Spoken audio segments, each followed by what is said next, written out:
Oi, pessoal, tudo bem? Boa tarde. Bem-vindos à minha palestra O que impede ou convence as empresas a adotarem o Postgre. Nos próximos minutos, a gente vai entrar um pouco nos bastidores das decisões de tecnologia, né? Peraí. Agora foi. Prazer, eu sou a Cassiane, né? Eu trabalho no comercial da Timbira. E no meu dia a dia eu escuto muitas histórias de leads que vêm com interesse de migrar para o Postgres e aí eles trazem ali muitas dores, muitos contextos diferentes. E aí minha palestra surgiu disso, dessa minha vivência ali no dia a dia.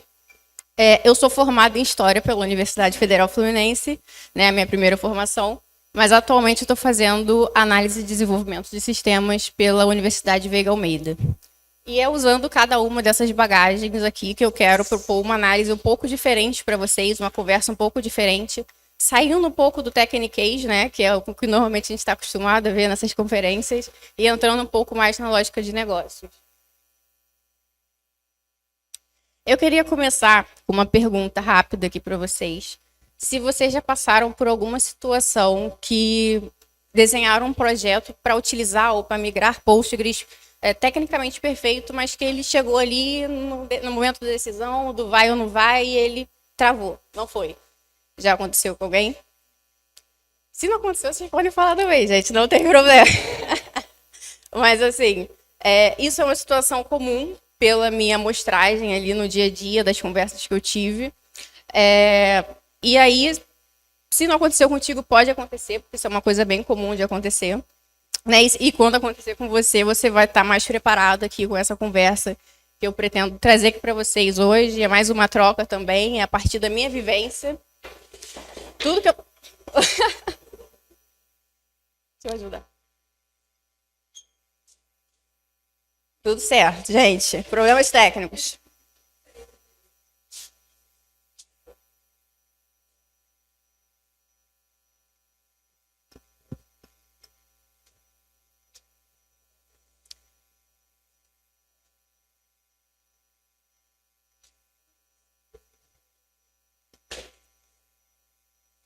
Tudo certo, tudo certo. Uhul. Tá. E aí, eu comecei a pensar, assim, no momento da minha palestra, em possíveis analogias bacanas para fazer, porque toda palestra tem que ter uma analogia legal, né? E aí eu pensei, cara, a ideia central da minha palestra, ela vai muito de encontro com um certo ninja de Konoha, não sei se vocês conhecem, quem já assistiu aí. Naruto, quem não assistiu, assiste, gente. Muito importante, tá? Constrói caráter, então, né? Porque assim, vocês, pra quem já assistiu, né? Pra quem assistiu vai entender.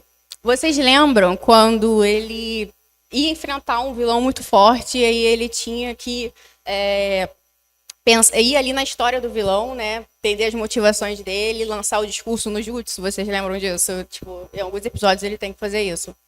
E aí, eu penso que para convencer uma empresa ou entender porque uma empresa pode ou não migrar para o Postgres segue uma lógica bem parecida.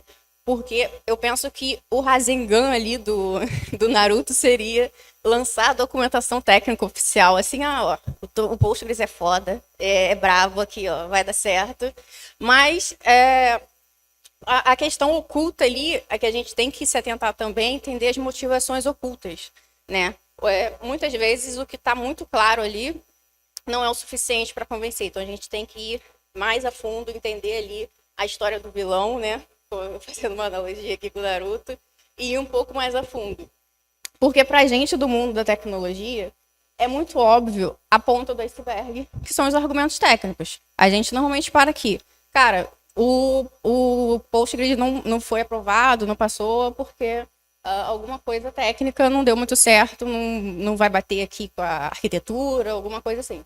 Mas, na maioria das vezes, pelas conversas que eu tive, era muito essa parte submersa aqui que pesava mais. Então, cultura, políticas, medos, custos ocultos. Então, é essa parte aqui que muitas vezes impedia essa migração. Então, o que eu fiz? Né? Com essas minhas conversas, eu fui identificando ali alguns padrões. Né? Eu notei que tinha alguns padrões, e eu usei muito da minha vida passada, como a Karen fala, né? que eu fui atrás de entender o porquê que aparecia tantas vezes. E como a gente poderia lidar com isso. Então, é uma amostragem da minha vivência, do meu dia a dia ali no comercial da Timbira. Né? E aí o que eu entendi é que tem uma falha de tradução. Muitas vezes o DBA ali, com as melhores das intenções, ele vai e lança assim, cara, vamos pro Postgres, porque o Postgres é open source. A gente não vai ter mais custos com licença, ele tem uma comunidade muito ativa, ele tem uma ótima performance, ele tem replicação nativa. E aí, para quem entende isso é música para os ouvidos. Aí a pessoa fala, não, perfeito, vamos com tudo. Mas a outra parte da ponte, né, o outro mundo aqui oposto, seria, né, a visão do negócio. O que é a visão do negócio escuta? A gente vai adotar uma tecnologia que a gente não conhece. Isso vai demandar treinamento. Que pode algo sair do controle, né? E se algo aqui sair do controle. E se sair do controle de madrugada, para quem que eu ligo? Às 3 horas da manhã, né? Então aqui também. E também começa a pensar ali, tá, beleza, a gente não vai mais usar licenças, mas e o custo da migração? A gente não consegue fazer. Minha equipe não tem treinamento para isso, minha equipe conhece Oracle, conhece SQL, mas SQL Server, mas não conhece Postgres. O que vai ser? Como é que vai ser isso? Onde entra esse custo? Né? Então, eu comecei a olhar para isso também, esses outros motivos que muitas vezes estão escondidos. E aí o que eu quero para vocês hoje é trazer como lidar com esses motivos, como identificar esses motivos. Então, eu fiz ali esse levantamento com base no meu dia a dia. Eu trouxe aqui os grafites de Pompeia com uma analogia bem bacana também. Por quê? Pensa um pouco como a gente estuda ali Pompeia e a erupção do vulcão Vesúvio. Por muito tempo ali a historiografia oficial ela focou ali nos grandes relatos, no que aquela sociedade queria deixar para frente, o que aquela sociedade queria deixar de visão do que eles faziam. E aí, recentemente, começaram a focar também em outras fontes materiais, como grafites, roupas, escritas de pessoas que não eram consideradas importantes. E aí o que acharam nesses escritos eram fofocas, quem não gosta de uma fofoquinha, reclamação do preço do pão, era fofocas românticas, coisas assim, reclamação de política. Então, entendeu-se que essa outra parte da história, ela complementava a história oficial. Então, aqui eu trouxe de exemplo a erupção do vulcão Vesúvio, que por muito tempo era dada ali, que tinha acontecido em agosto.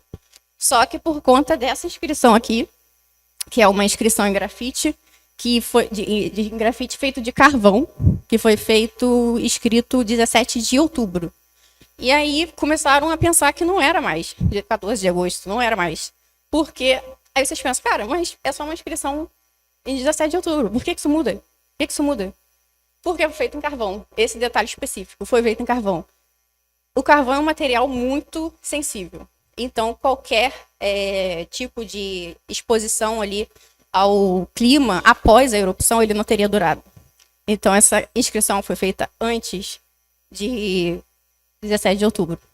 Então, começou-se a se pensar que a erupção tinha acontecido em uma outra data, junto também com outras coisas ali em volta, que tinham roupas frescas, tinham roupas de outono. Então, começaram a pensar. Aí vocês estão falando, cara, por que você está trazendo isso? Não tem nada a ver com nada. Então, tem sim. Porque eu penso que a documentação técnica oficial, né, ela é esse discurso oficial. Mas o que um CTO fala num canto de uma apresentação, de uma reunião ali comigo no comercial, reclamando do preço da licença, ou falando que tem medo da equipe não dar conta, ela é esses grafites. São esses grafites aqui. Então, são esses detalhes que muita gente veria que não tem tanta importância, que completa a história toda, completa as motivações do porquê que não migra para o Postgres, porque é um impedimento ir ou não para o Postgres. E como que eu fiz? Né? De onde vêm os dados? Né? As minhas fontes primárias foram as conversas, né? Os e-mails, as negociações.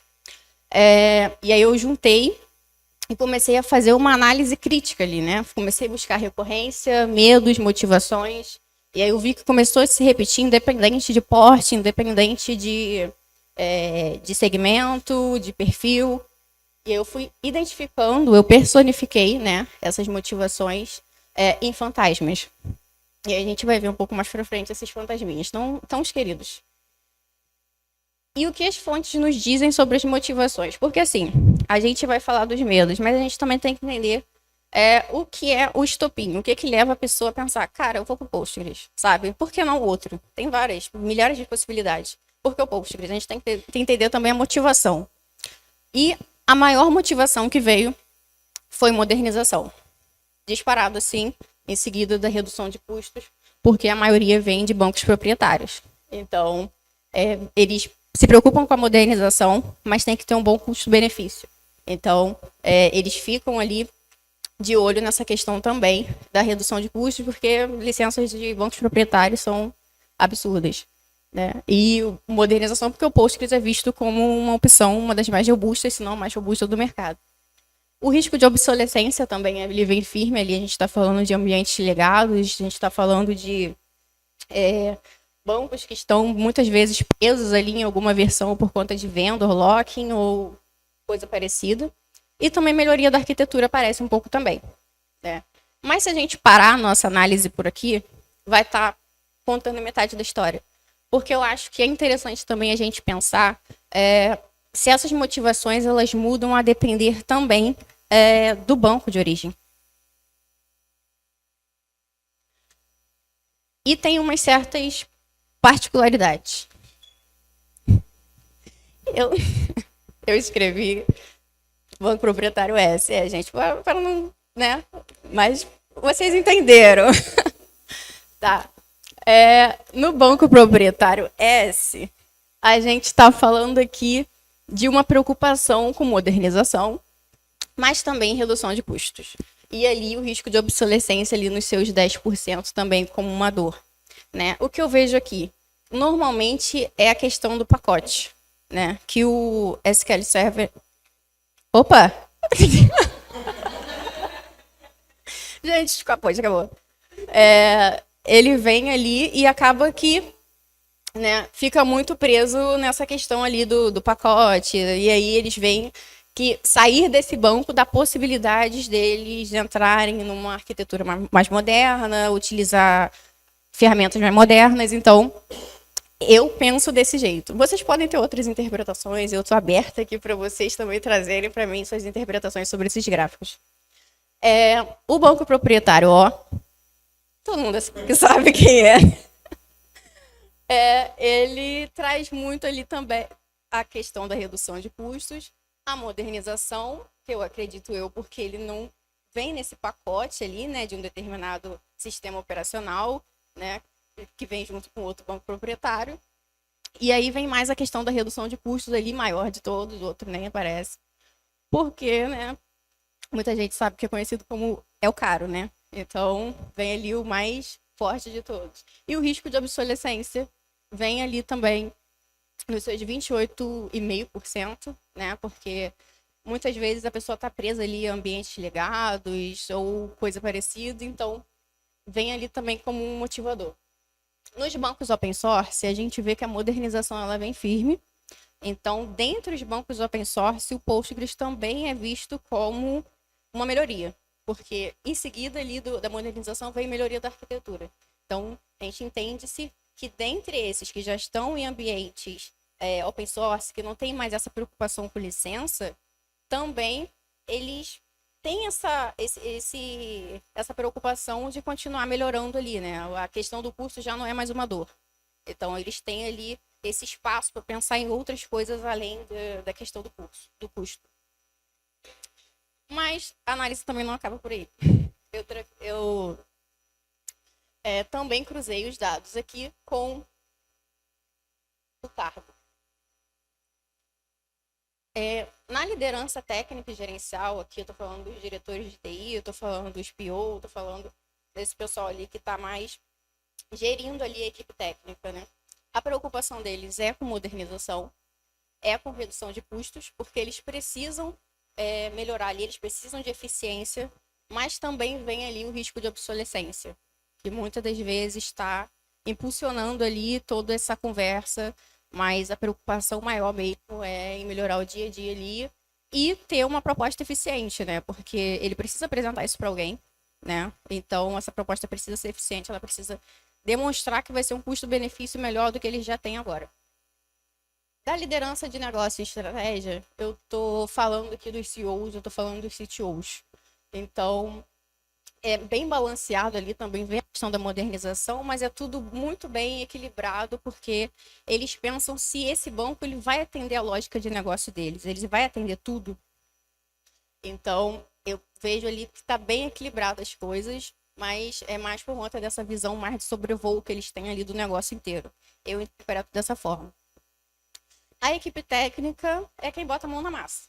Eles querem principalmente modernização, porque são eles que estão ali tocando tudo no dia a dia, né? Então, quanto melhor facilitar ali para eles, as melhores ferramentas e tudo, tranquilo. Mas também eles precisam da redução de custo, porque senão esse projeto ele não vai para frente. Então, não adianta nada ser o melhor banco possível ali, que vai melhorar super a performance, o dia a dia, a arquitetura, se não tem eficiência de custos. Agora que a gente já viu as motivações, a gente vai entender um pouco mais dos receios e dos medos que apareceram. Disparado aqui apareceu a capacidade da equipe interna. Por quê? A pessoa normalmente vem de um outro banco e aí os DBAs eles são ali especialistas naquele banco. Então a maior preocupação é, se acontecer algum BO, vou conseguir ter conhecimento, onde eu procuro esse conhecimento, para onde eu vou. Então, capacidade da equipe interna que vem como o disparado. Complexidade na migração, por quê? Eu coloquei esse motivo aqui, mas eu vejo que está muito atrelado também a capacidade da pessoa entender ali se essa migração ela vai ser complexa realmente, ou se ela entende que é complexa porque ela não tem conhecimento do banco. Mas vem como motivo logo em seguida da capacidade da equipe interna, mas eu entendo que isso está atrelado à falta de conhecimento também. Em alguns casos, realmente é complexo mesmo, são ambientes legados que só podem ir a determinada versão que não dá, que não tem mais suporte por conta de algum ERP que só suporta até determinado upgrade. Então, na minha interpretação, eu vejo isso aqui como atrelado. Mas, em alguns casos, pode ser que não. Segurança e suporte vem em seguida porque eles estão vindo, em sua maioria, de bancos com um suporte bem estabelecido e bem rigoroso ali, que é o Oracle e o SQL. Gente, já falei. Então, só vai agora. Agora só vai. Já foi. E em seguida, vem ali a dependência de ERP. Isso aqui é uma coisa também que eu fiquei um tempo pensando, cara, eu coloco essa porcentagem dentro da complexidade da migração ou não? Aí eu parei e pensei assim, cara, não, acho que é interessante levar isso. Porque é uma complexidade. A dependência de um ERP é uma complexidade, porque às vezes ele limita ali até onde o lead, o cliente pode ir. Então, assim, não, é importante levar essa dor, porque é uma coisa que aparece e eu tô levando para uma conferência, então eu acho que é um dado importante para se ter, para o pessoal ver que é uma dor realmente, né? É uma coisa que aparece. E por último ali tem um business case, que é você tem que apresentar esse projeto completinho ali do porquê que o Postgres é a melhor opção ali para o seu gestor e por apresentar cases, apresentar como que isso vai ser melhor em relação ao custo-benefício, todos esses pontos. Aparece também ali com seus 7%. Se as motivações mudam a depender do banco de origem, os medos também mudam a depender do banco de origem. No banco proprietário S, a gente tem aqui a capacidade da equipe interna, com seus 33%. A gente tem também a complexidade da migração, com seus 25%. E também segurança e suporte ali, né, com seus 16%. Como eu trouxe também a dependência de software de terceiros, né, ela aparece somente ali no banco proprietário S. Pode ser por conta da minha amostragem ou pode ser realmente uma coisa real. que pessoas nesse banco têm mais essa dor. Então, na minha interpretação, pode ser esses dois cenários, né?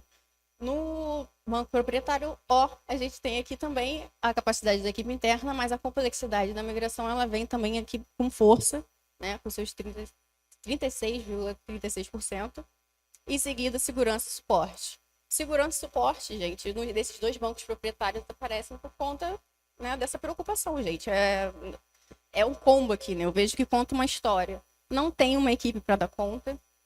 Então, eles entendem que isso é complexo, a imigração é complexa porque eles não têm capacidade para entender e precisa de segurança e suporte, porque eles já vêm de um banco com segurança e suporte.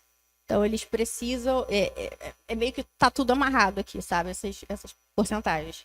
Nos bancos open source, vem a capacidade da equipe interna, complexidade da migração e segurança e suporte também. Porque apesar deles estarem já em bancos open source, eles entendem que é um cenário novo, com outras particularidades e vai ter que haver uma curva de aprendizado aí.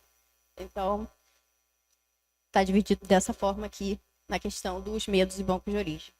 E aí, eu personifiquei esses medos, né, para poder a gente entender como enfrentar cada um deles quando identificar um deles numa reunião ou numa chamada ali, ou num cara a cara, para convencer alguém a migrar ou utilizar o Postgres num projeto. Personifiquei ele nos 4 grandes fantasmas. O fantasma da equipe, o fantasma do caos, o fantasma do abandono e o fantasma da planilha. Duvido vocês adivinhar qual é qual. Qual que vocês acham que é o da equipe?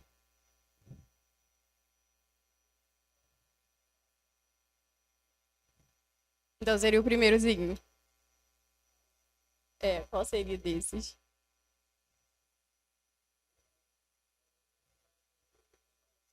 O da equipe, vocês acham que é esse? Esse aqui? Não, erraram. Tá. Tá. Não, gente, ó, erraram feio. Tá. Na minha mente, o fantasma da equipe é esse, porque ele tá assim. É comigo. Ele tá assim. O fantasma do caos, ele tá assim porque, né, gente? Ó. O fantasma do abandono, ele tá assim porque, né, é o que aterroriza de verdade. Tipo, tá abandonado e na minha cabeça fez sentido. É o que importa. Fantasma da planilha. Da minha máquina funciona. O fantasma da planilha, que é o que tá com o livrinho. Ele é muito estudioso, ele tá cheio de planilha o tempo todo. Então, fez sentido na minha cabeça. Então, a gente vai conhecer cada um deles e como enfrentar eles. Tipo, se vocês verem eles em alguma sala, assustando alguém.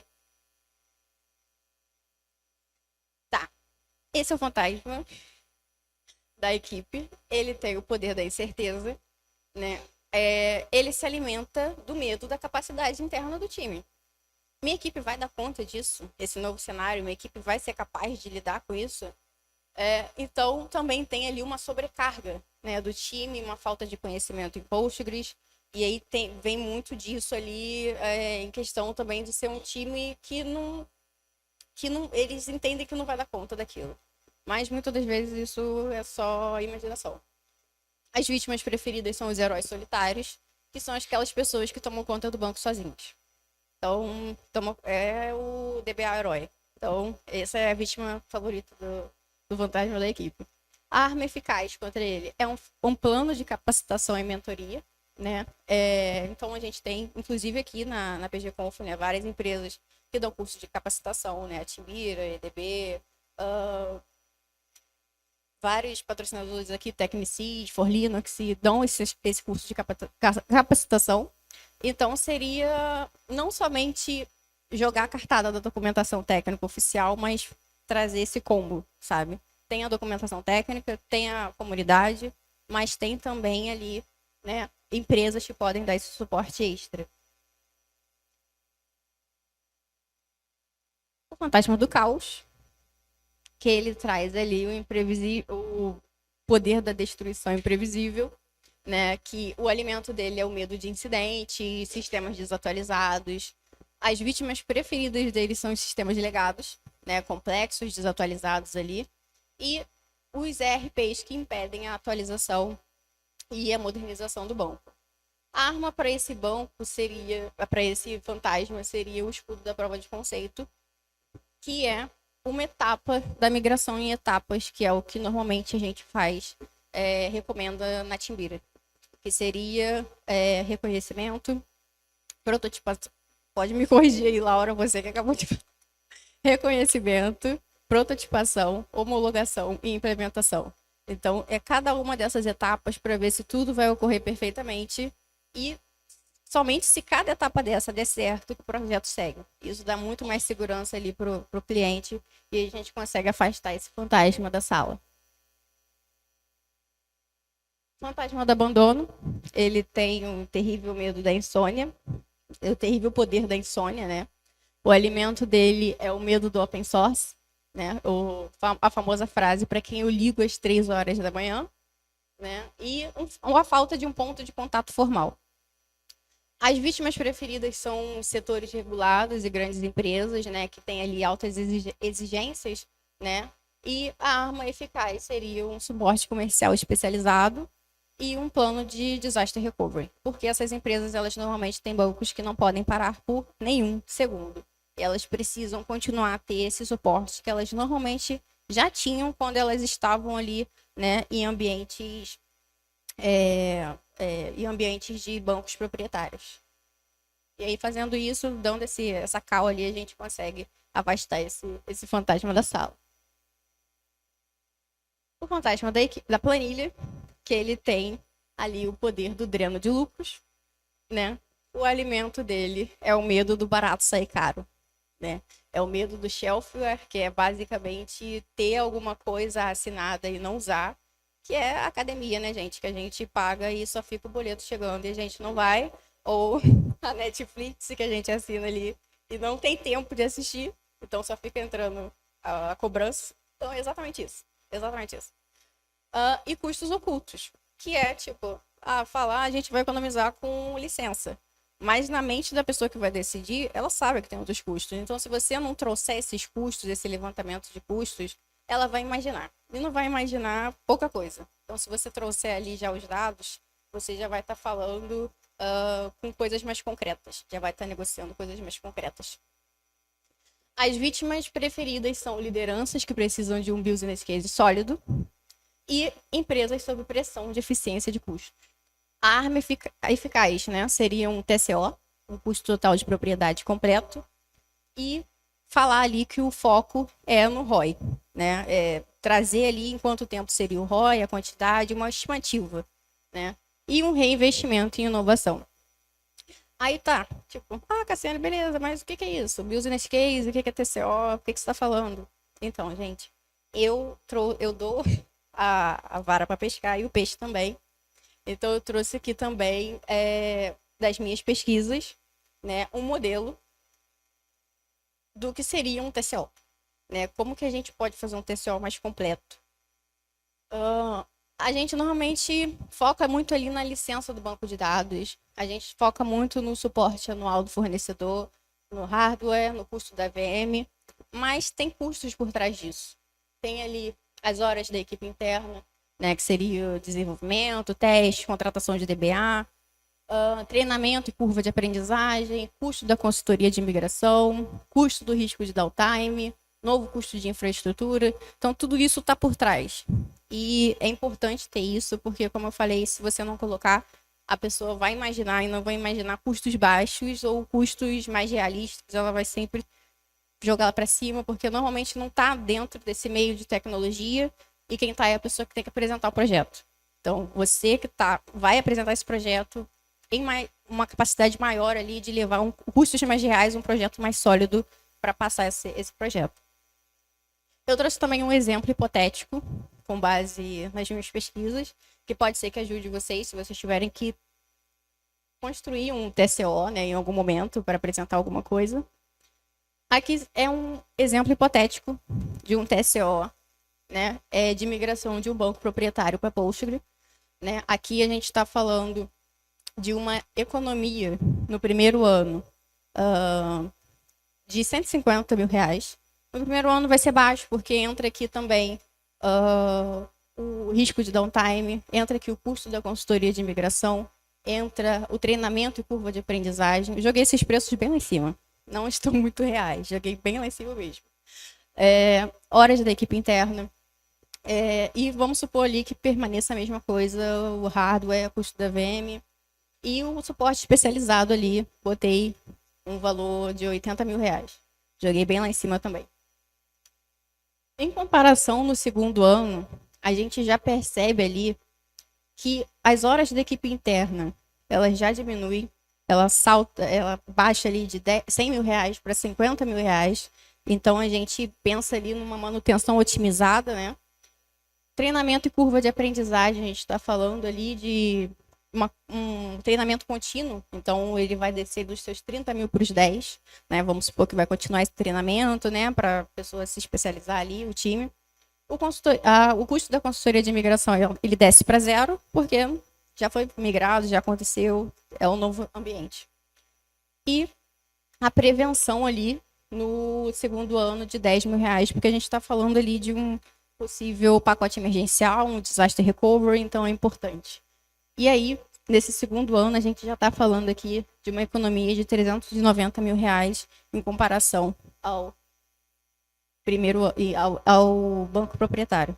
Então, é esse tipo de papo, é esse tipo de assunto que fala a linguagem da pessoa ali que vai assinar um cheque, da pessoa que vai decidir alguma coisa, porque a gente está falando em números, a gente está falando que essa economia ela pode ser traduzida ali em diversas outras coisas, diversos outros projetos, inovação, crescimento da empresa em outras áreas. Então, isso daqui é uma coisa importante para se ter em mente.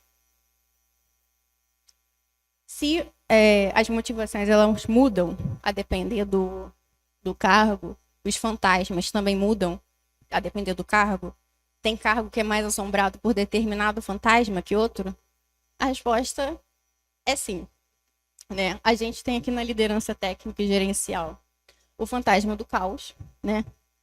Em seguida, o fantasma da equipe e o fantasma do abandono também, e o fantasma da planilha. Porque a liderança técnica e gerencial pode não fazer muito sentido aqui ela ter que apresentar alguma coisa. Mas faz sentido se a gente pensar que eles têm que ter esse projeto, esse levantamento antes de subir as opções ali para a pessoa mais acima dele.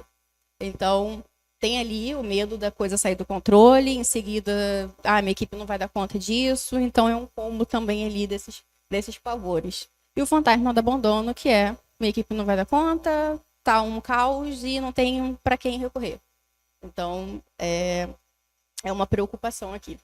A liderança de negócio e estratégia é mais ali o medo do caos e o medo da capacidade da equipe, em seguida do fantasma do abandono também. Por que eles não têm o fantasma da planilha? Porque normalmente, pela minha experiência pessoal, quando um CTO ele chega falando que quer migrar para o Postgres, ele já tem tudo na mão.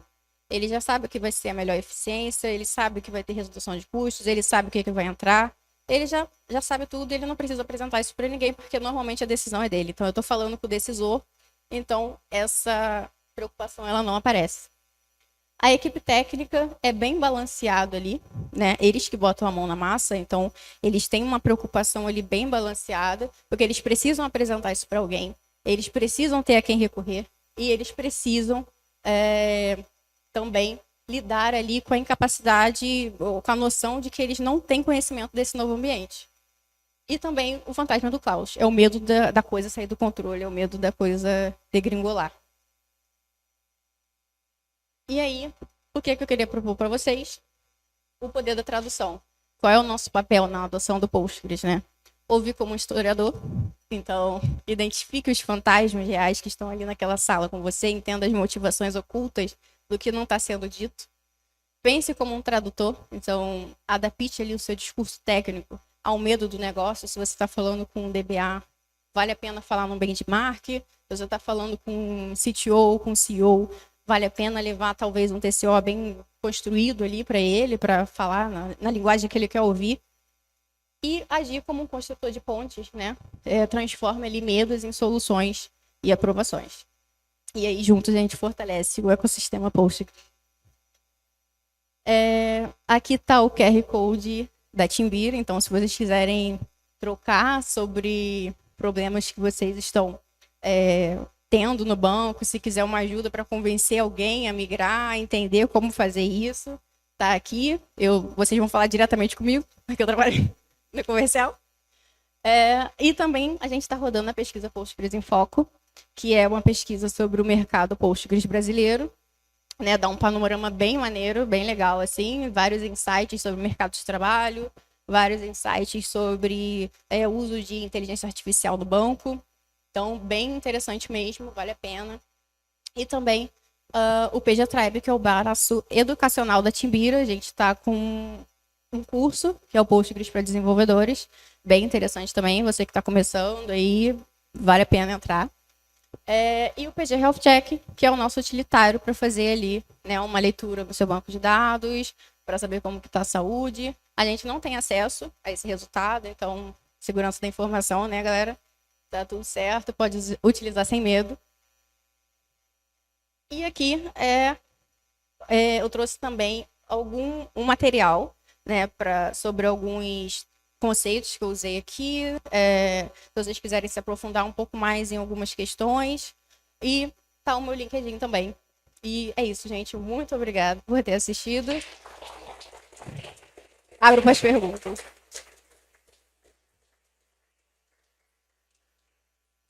Abro para as perguntas agora.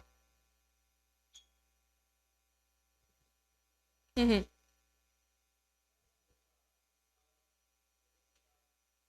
Posso.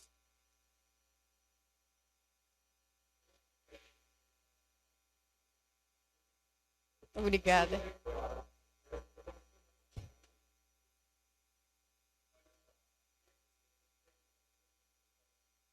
Uhum.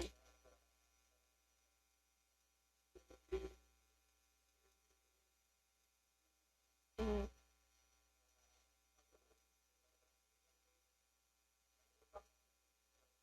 Uhum.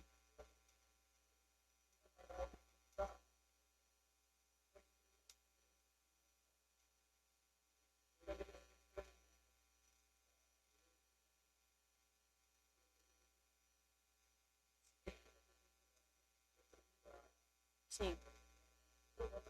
Uhum.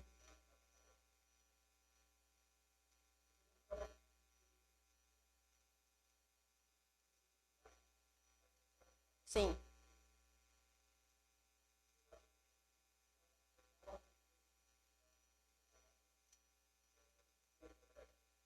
Sim.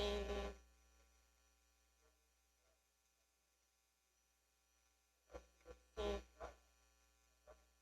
Sim. Porque a vivência, né? A pessoa vai estar inserida ali numa vivência junto com uma empresa que tem um alto nível de conhecimento. Então, querendo ou não, ela vai absorver daquele conhecimento e no dia a dia. Então, não basta só ficar na teoria. Se você conseguir aplicar, por exemplo, na Timbira, a gente também tem essa possibilidade do trabalho a quatro mãos, que é junto com o cliente. Então, querendo ou não, ele vai adquirir essa capacidade, né? No dia a dia, botando a mão na massa. Com o tempo, não vai ser de um dia para o outro, mas bem importante, bem importante. Tempo, espaço. Pergunta?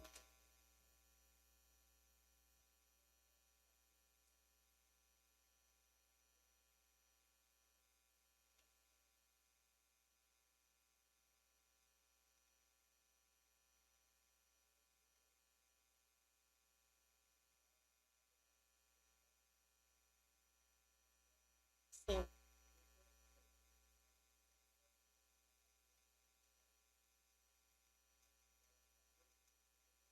Uhum. Sim, sim.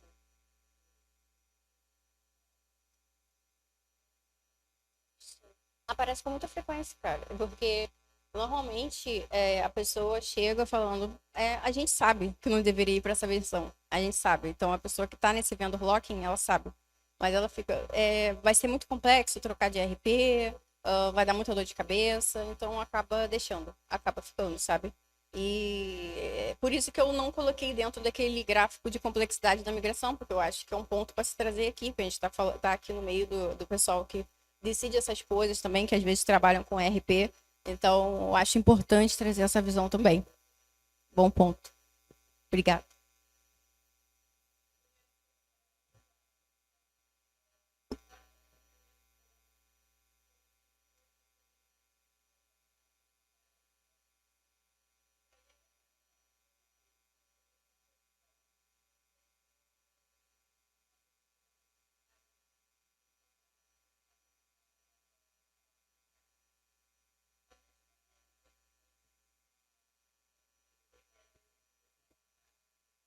Uhum. Sim.